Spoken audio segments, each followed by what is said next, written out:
Evangelho de Lucas, capítulo 18, do verso 18 até o verso de número 27, e depois o verso de número 34. Encontrou o texto, irmão? Fique em pé, por favor. A gente vai fazer a leitura quando todos tiverem encontrado e eu identificar que você o fez ficando em pé.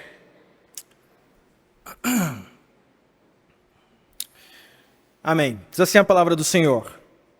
Certo homem de posição perguntou-lhe: Bom mestre, que farei para herdar a vida eterna? Respondeu-lhe Jesus: Por que me chamas bom? Ninguém é bom, senão um, que é Deus. Sabes os mandamentos: não furtarás, não matarás, não adulterarás, não matarás, não furtarás, não dirás falso testemunho, honra teu pai e a tua mãe. Replicou ele: Tudo isso tenho observado desde a minha juventude. Ouvindo-o, Jesus disse-lhe: Uma coisa ainda te falta. Vende tudo o que tens, dá aos pobres, e terás um tesouro nos céus. Depois, vem e segue-me. Mas, ouvindo ele estas palavras, ficou muito triste, porque era riquíssimo. E Jesus, vendo assim triste, disse: Quão dificilmente entrarão no reino de Deus os que têm riquezas? Porque é mais fácil passar um camelo pelo fundo de uma agulha do que entrar um rico no reino de Deus. E os que ouviram disseram: Sendo assim, quem pode ser salvo? Mas ele respondeu: Os impossíveis dos homens são possíveis para Deus. E agora o verso 34. Eles, porém, nada compreenderam acerca destas coisas, e o sentido destas palavras era-lhes encoberto, de sorte que não percebiam o que ele dizia. Vamos orar?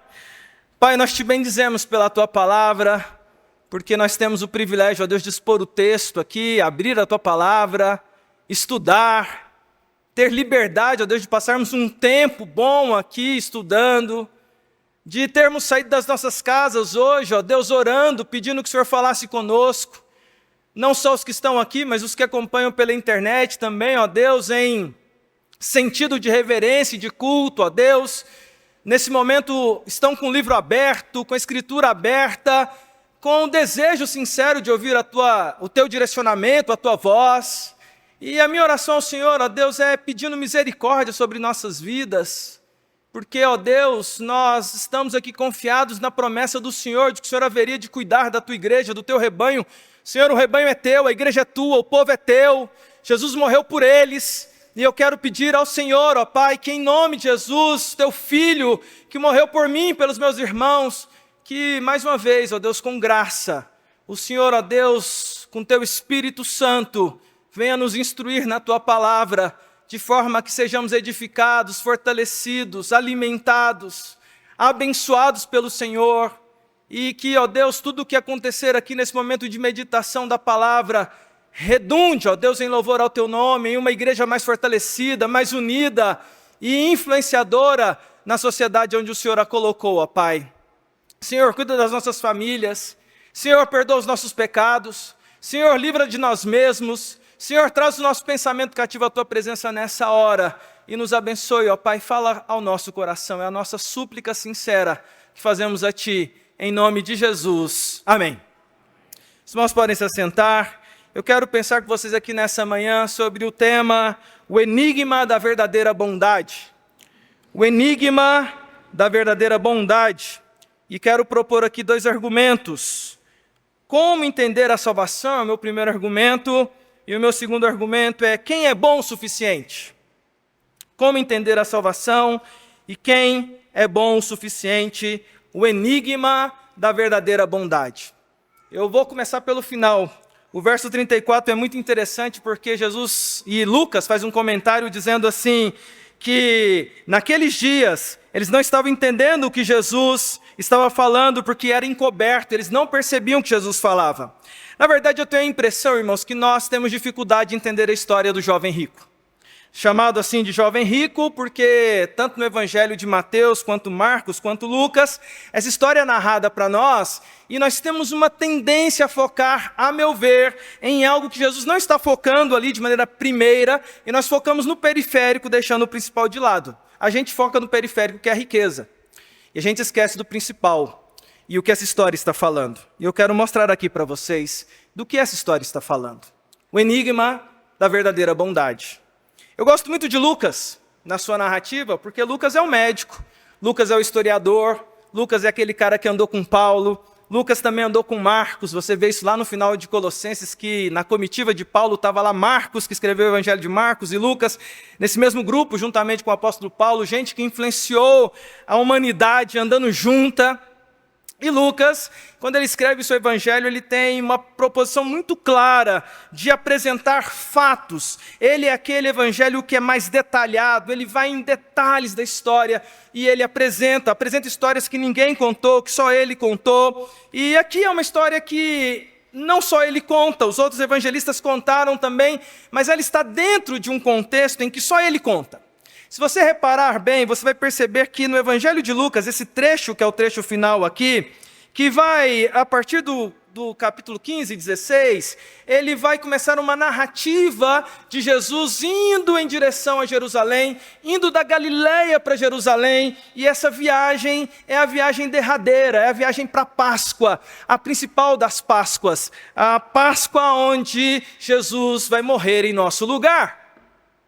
E é interessante que o povo judeu, quando ia para Jerusalém, quando eles iam em caravana para Jerusalém para a celebração da Páscoa, o livro de Salmos tem ali o cântico de escada, que vai ali a partir do Salmo 120, e você vai ter esses cânticos de escada, como que eles adorando, indo para a Páscoa.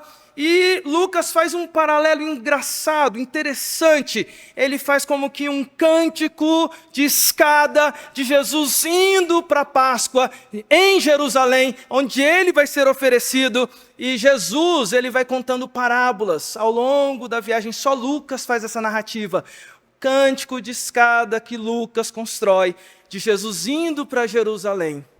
E ele vai enchendo esse momento dessa viagem, colocando ali histórias que aconteceram. E uma dessas histórias conhecidíssimas é essa história que nós conhecemos bem, desse momento da viagem, em que um homem, um jovem, se apresenta a Jesus, e no Evangelho de Marcos e Mateus diz que ele se lança aos pés de Jesus, e ele está angustiado, e a angústia dele é uma angústia por salvação. É uma angústia existencial, é uma angústia metafísica, é uma angústia da alma. E ele começa então uma conversa com Jesus. E é isso que eu quero pensar com vocês, o enigma da verdadeira bondade. Meu primeiro argumento com vocês aqui, meus queridos irmãos, é como entender a salvação.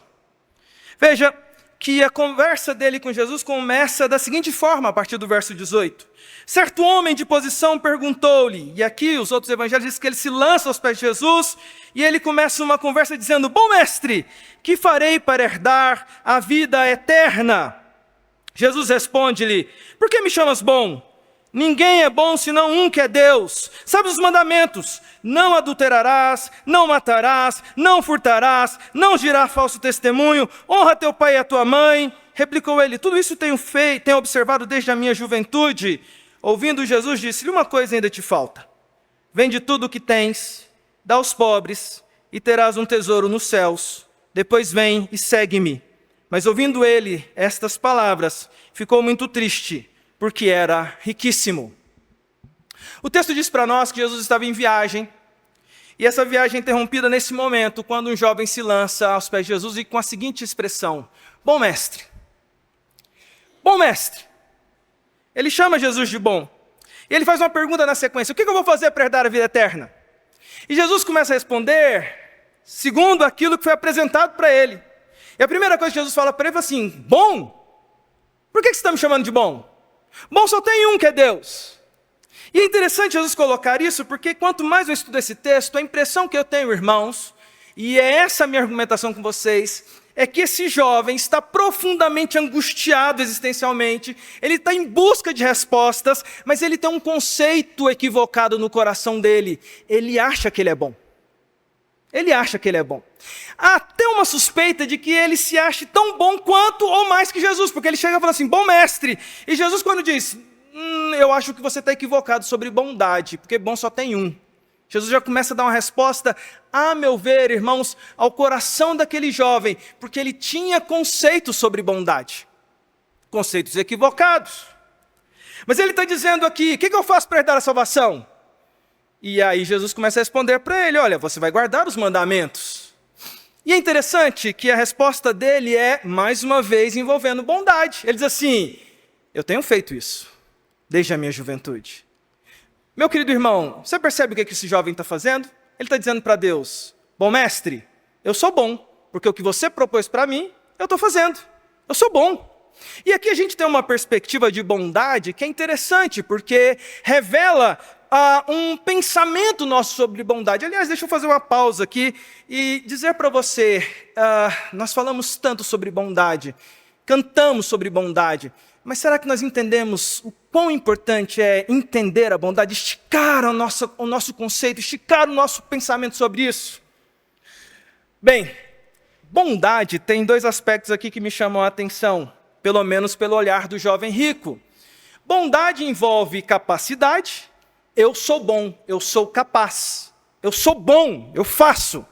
Mas bondade também envolve qualidade, dignidade. Eu sou bom, eu tenho essa qualidade, eu sou uma pessoa bondosa. Quando Jesus diz para ele, tem cumprido os mandamentos? Essa resposta vai entrar diretamente com aquilo que ele tinha falado para Jesus, que ele era bom. E ele diz, sim, eu tenho cumprido, desde a minha juventude. Ou seja, eu sou capaz e eu sou uma pessoa que todos conhecem pela qualidade de ser bondoso, porque eu cumpro a regra que me foi passada.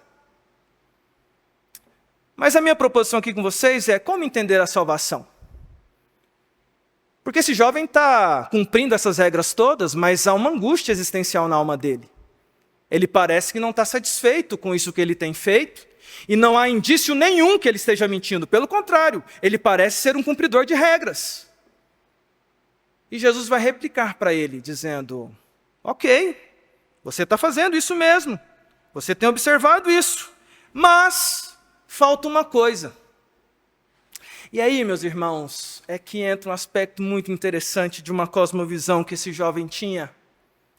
A angústia toda do coração dele estava no aspecto de que ele achava que ele conseguiria produzir a salvação dele pela sua própria bondade, pela sua própria capacidade, pela sua própria dignidade, pela sua própria qualidade existencial. E o que Jesus faz aqui, quando ele replica? Ele vai mostrar para esse jovem que ele não é tão bom quanto ele acha que é. Jesus vira para ele e diz assim, ah é? Você me chamou de bom, você se acha bom porque você tem cumprido os mandamentos, mas uma coisa te falta. Vai, pega tudo o que você tem, dá aos pobres, e você vai ter um tesouro nos céus. Depois vem e me segue. O texto diz, no final desse trecho, que aquele jovem ficou muito triste. Porque o que Jesus propôs para ele era algo que a bondade dele não conseguia alcançar. Era algo que, por mais que ele se achasse capaz, ele percebeu que ele não tinha força para fazer aquilo. Era um peso que ele não dava conta de levantar. Era algo que confrontou a consciência dele, dizendo o seguinte, epa, e aí é a tristeza dele? Eu afirmo que a tristeza dele não é por ele ser rico. A tristeza dele é porque ele viu que ele não era tão bom assim. Ele não tinha tanta capacidade quando ele achava que tinha. Porque Jesus confrontou a consciência dele.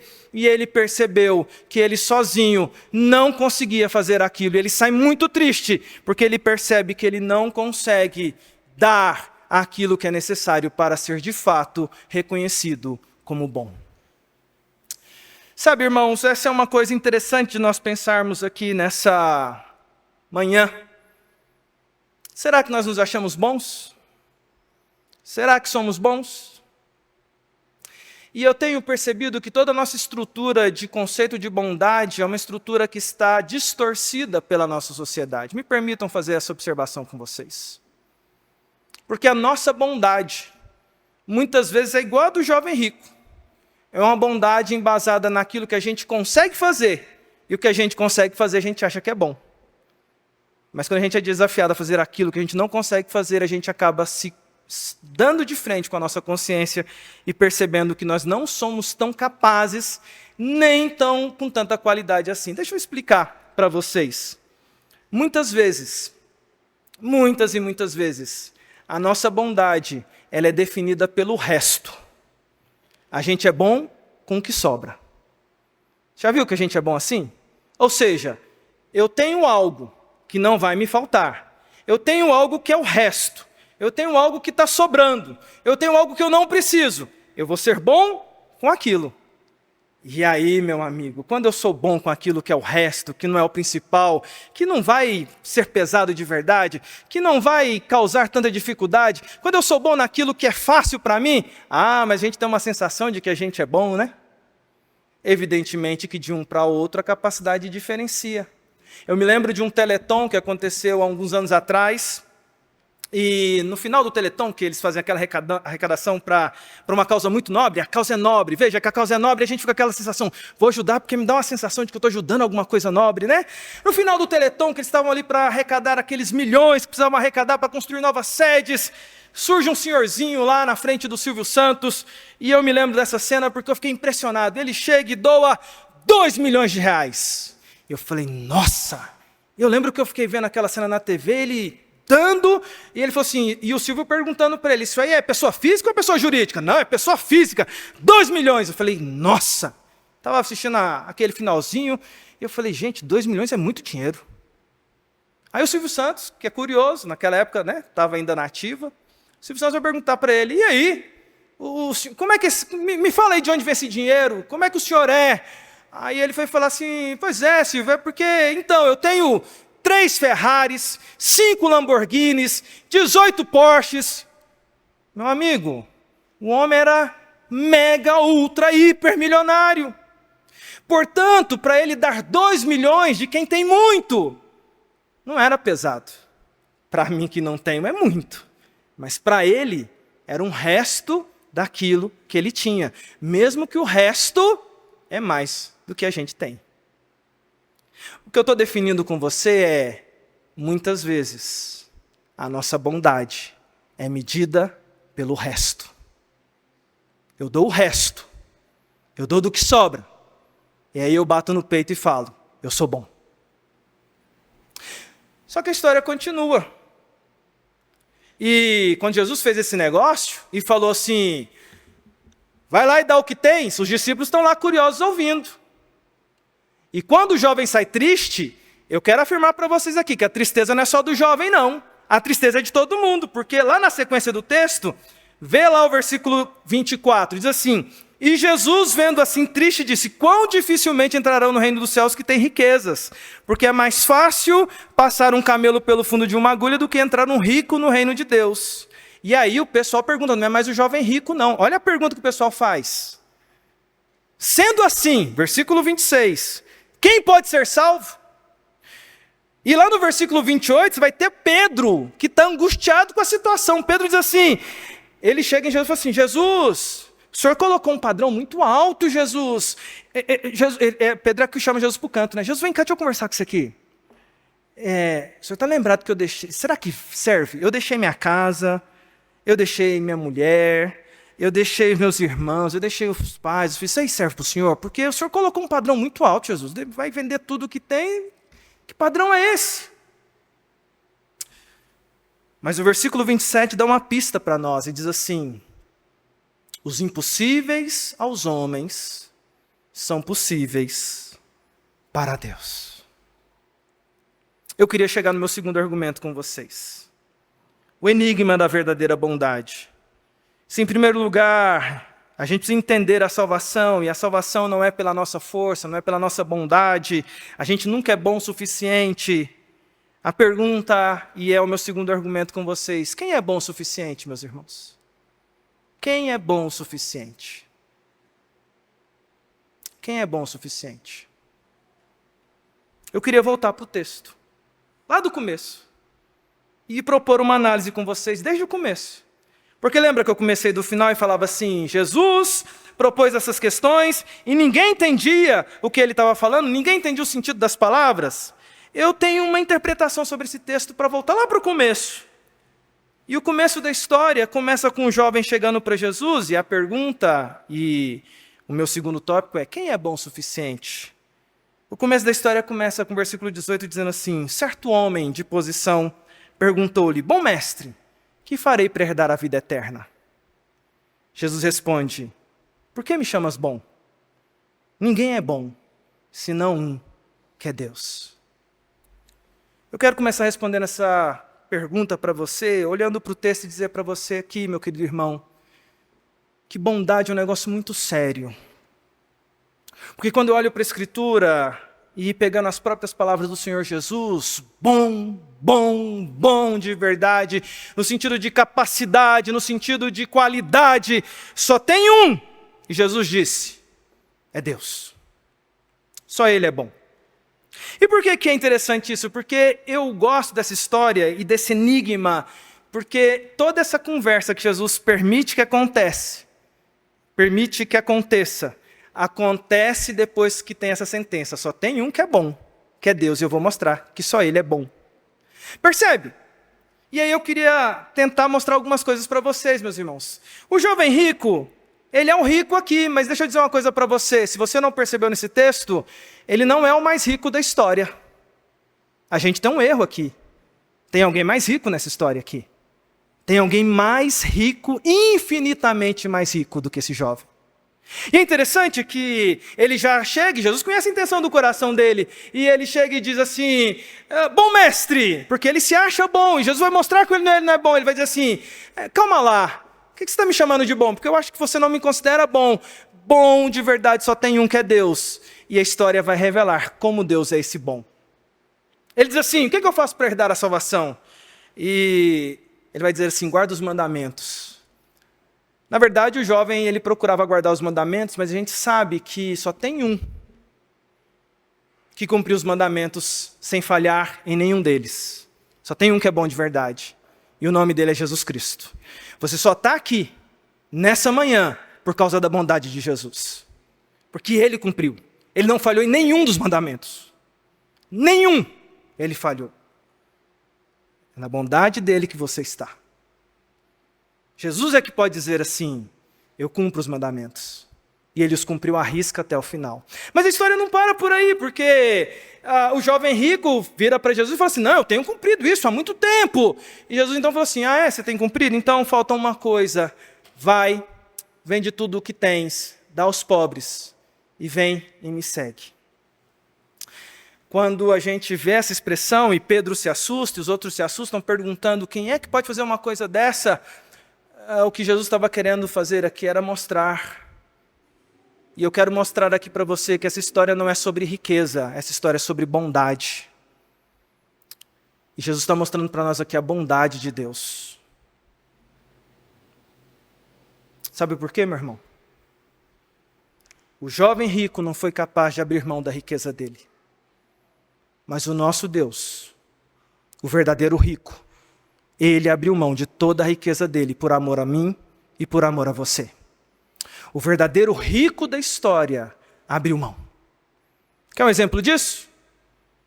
A gente usou o exemplo do resto, agorinha há pouco, não é verdade? Deixa eu te contar como é que Deus não trabalha com o resto. Quando Deus criou o ser humano, criação, queda, redenção e consumação. O ser humano caiu. E na sua queda, era necessário que viesse um Redentor. E eu fico pensando, Deus, na sua riqueza, na sua glória eterna, o Deus triuno, e ele começa a conversa na Trindade, infralapsariana ou supralapsariana, vai do que você quiser. Mas começa uma conversa na Trindade, e a conversa é, o homem precisa ser salvo. Quem é que pode salvá-lo? Aí se fosse um Deus de resto, de bondade, como a gente bate no peito de resto, Deus falaria assim, vamos ver pela nossa milícia celestial aí, quem é que está faltando, quem é que não faz falta para a gente aqui? Deixa eu ver, milícia, tem um anjo ali, chama lá o Castiel. Castiel! Aí vem um anjo Castiel. Faz falta nenhuma no céu. Está lá meio de canto, meio de escanteio, não vai fazer falta para a Trindade, não vai fazer falta na eternidade nenhuma, deixa o anjo Castiel. Castiel, tem uma missão para você, Castiel. Então, o ser humano caiu, e eu preciso de alguém para ir lá salvar ele. A gente estava aqui pensando na Trindade. Castiel, temos uma missão para você, Castiel. Desça na humanidade e salve a humanidade. Aí, meu amigo, é do resto, é do que está sobrando. É mais um anjo lá de uma milícia incontável. O Castiel não vai fazer falta. Manda o Castiel. Se der certo, deu. Se não der certo, tentei. Eles é que não entenderam. Você percebe nessa história o que é bondade? Foi assim que Deus fez? Foi assim que Ele agiu conosco? A Bíblia nos diz que Deus pegou do seu maior tesouro, o seu único filho. E por amor e bondade, Ele enviou o seu maior tesouro. Ele enviou aquilo que faz o céu ser céu. Ele enviou aquilo que dá sentido à existência. Ele enviou o Verbo. Ele enviou o seu unigênito para vir neste mundo em nosso lugar, morrer a sua morte, morrer a minha morte, para poder nos dar a esperança de ter salvação. Essa história é sobre bondade. E quando o jovem sai triste, a história não é para que a gente fique triste por causa das riquezas. Essa história é para a gente se lembrar que teve alguém rico de verdade que abriu mão da riqueza. E o nome dele é Deus. E a gente precisa se alegrar na bondade de Deus. Mas a gente traz uma lição para a nossa vida. E a lição que eu gostaria de deixar para você aqui nessa manhã é uma lição que você precisa ter e não se esquecer, que é celebrar a bondade de Deus. Será que você tem celebrado? Ou você faz esse culto todo que você faz no automático, se esquecendo do porquê você está aqui? Eu gosto muito da expressão que diz que essa comunidade é uma comunidade de gente perdoada. E porque teve grande perdão, louva, porque sabe que foi perdoada. Quantas vezes a gente vai entrando no automático e a gente se esquece, começa a fazer a rotina do culto de maneira muito automática. Ora de maneira automática, canta de maneira automática. As palavras perdem um sentido para nós. E se tem uma afirmação que a Bíblia tem do seu começo ao final, é que Deus, Ele é bom. O Salmo 100 diz, sabe por que a gente vai para o templo? Porque o Senhor é bom e a sua misericórdia dura para sempre, e de geração em geração a sua fidelidade. O Salmo 23, quando ele termina, ele diz assim, quer recitar junto comigo? Bondade e misericórdia certamente me seguirão todos os dias da minha vida e habitarei na casa do Senhor para todo sempre. A bondade de Deus te alcança. Sabe, meu querido irmão, eu quero caminhar para o encerramento, desafiando a você a humilhar aquilo que você acha que é bondade e a se regozijar na bondade do grande Deus. Porque Ele mesmo disse, Jesus disse, olha, o que é impossível para os homens é possível para Deus. A sua salvação você nunca vai conseguir. Mas em Deus, Ele trouxe o Cordeiro para que você pudesse ser salvo. Eu fico pensando nisso, eu quero concluir contando uma breve história. Mas esse ano eu tive a oportunidade de fazer uma viagem para a Amazônia, num projeto missionário do colégio, que é um projeto social, educacional e espiritual, onde o colégio Mackenzie envia ali os capelães, juntamente com alunos, para um desafio ali de passar uma semana na comunidade ribeirinha, ali visitando pontos bem carentes. E eu me lembro, irmãos, que é muito engraçado os sentimentos do nosso coração, né? Porque quando eu fui para essa viagem missionária esse ano, em julho, lá na Amazônia, lá nas comunidades ribeirinhas, é engraçado os sentimentos que passam no nosso coração. E um sentimento que passou no meu coração foi aquele sentimento assim, primeiro, de espanto com aquela realidade. Eu fui numa comunidade chamada Igarapé-Açu, uma comunidade das mais distantes, do ponto mais distante lá de Manaus, até esse ponto lá no Ribeirinho, que não tinha absolutamente nada. Dificuldade com luz elétrica, não tinha internet, não tinha nada, e uma sociedade ali, um grupo de ribeirinhos com uma situação precária, difícil. E sabe que eu fiquei fiscalizando meu coração? Veja, e aqui me permitam compartilhar esse testemunho. Como a gente se ilude com pouca bondade, né, com o resto. Eu cedi o meu tempo para essa viagem, mas tudo foi pago. Aliás, eu fui para essa viagem para ficar no melhor barco. E quando falaram, olha, o pastor está vindo aí junto com os outros pastores, reserva os melhores quartos para ele. Eu fiquei uma semana lá em Garapé-Açu, com um quarto com ar-condicionado. Com um repelente para mosquito.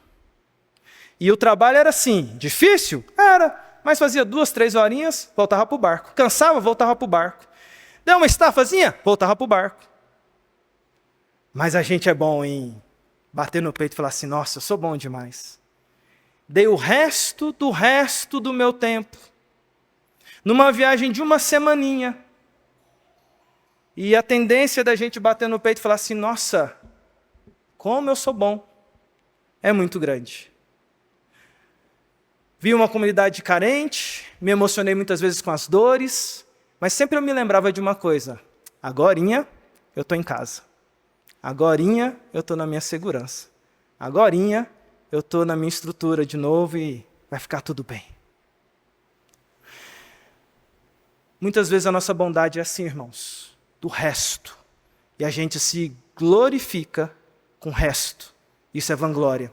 Mas deixa eu dizer uma coisa para finalizar essa mensagem. Jesus, quando deixou a sua glória, descrita lá em Filipenses capítulo 2, do verso 5 ao verso 11, ele não veio aqui para ficar em hotel, ele não veio aqui para ficar em quarto luxuoso.